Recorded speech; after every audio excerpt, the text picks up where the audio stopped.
What is up, YouTube? We are out at Bloomfield skate park today, which is about a 15-minute drive from my house. There are a ton of leaf blowers over here on this tennis court. Or not a ton, but two that are making a lot of noise. Gotta keep up that lawn maintenance. Anyway, I saw this park after I was checking out the Instagram page for Luke Brewer, who skates at Maplewood occasionally, and I thought I'd come check this place out. So it looks like it's got a lot of ramps. I'm still in search of a painted curb out here in my hood that will work for some slappies. Unfortunately, out here there are a lot of curbs that use these kind of like, I don't want to call them bricks, but they're like stones kind of stacked next to each other, so they kind of create like a jagged surface. They're not smooth concrete that's painted, but some of them are painted. They're just these kind of brick stone pieces that are kind of aligned in a curb fashion, which I don't think is going to work very well. Other than that, I don't really have any work on the horizon. I put in another self-tape this past weekend. Fingers crossed, another co-star roll. We'll see what happens. Let's shut up. Let's warm up. Let's try and avoid all the noise. Let's skate.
So the Bloomfield skate park was being leaf blown because they were supposedly having some kind of ceremonial event later that evening, so they were trying to clean up the entire park, which meant the staff of leaf blowers, of which there were more than those two that I showed at the beginning, started blowing all the leaves and everything into the park. So I guess they were trying to corral all the leaves and all the debris. I took a couple of spills because of small pebbles that they were shooting into the area that I was skating, so I just decided to get out of there because I wanted to let those guys work, and it was a little bit distracting to have all the leaf blowing and noise and, you know. So here we are at East Orange Skate Park, which I have not been to since it opened.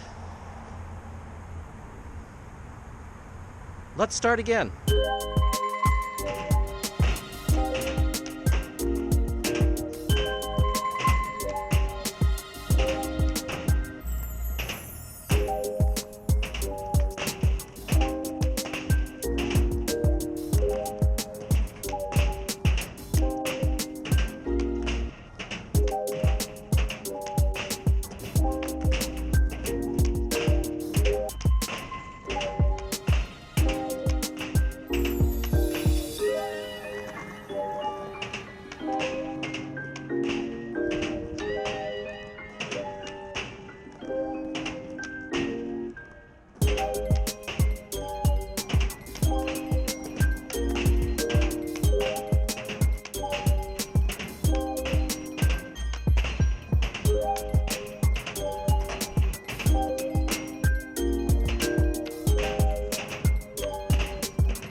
don't know why, but these metal ramps freak me out a little bit more than the wooden ones, or at least the ones with skate light on it. They just feel too slippery.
2 hours later. Had a good little session at East Orange Skate Park, and since then I've been on a grocery run and just driving around looking for painted curbs. There are a couple of painted curbs here at a middle school close to where I live. I'm hoping no one's going to kick me out if there are teachers here or staff that are here doing remote stuff, during the day, during the weekday. I'm gonna see if I can get some slappies in on this curb over here, and hopefully we don't get kicked out.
alas, it's not going down today. I don't know if this curb is too high.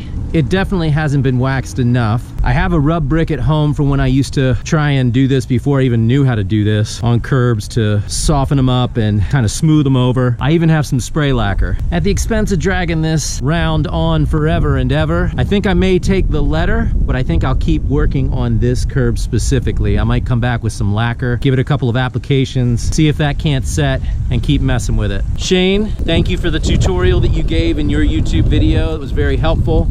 I don't know if I'm following all the techniques, but I'm gonna keep after it. Oh, and by the way, this obviously isn't a school area right now. This is just a block near my house over in West Orange. As soon as I finished putting my camera down and was about to get out of the car, a van pulled up behind me and just sat and parked there. And the rest of the parking lot was empty, so it felt a little suspect, so I did not get out and start attempting to grind the curb there at the school. I instead just kept my search around the area for other street spots. Guys, thank you for liking, commenting, and subscribing. Have an awesome day.